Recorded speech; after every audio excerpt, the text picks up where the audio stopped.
ఈనాడు దాదాపుగా 8 ఎకరాలలో 700 కోట్ల రూపాయలతో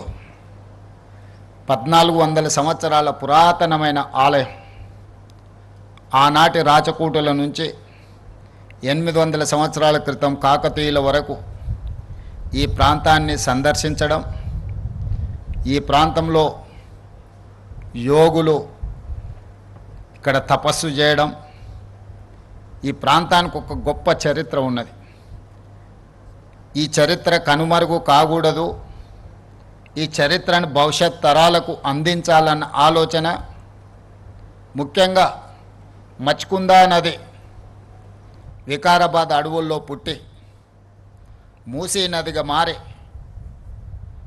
హిమాయత్ సాగర్, ఉస్మాన్ సాగర్లో ఈసా నదిగా ప్రవహించి ఈ ప్రాంతాన్ని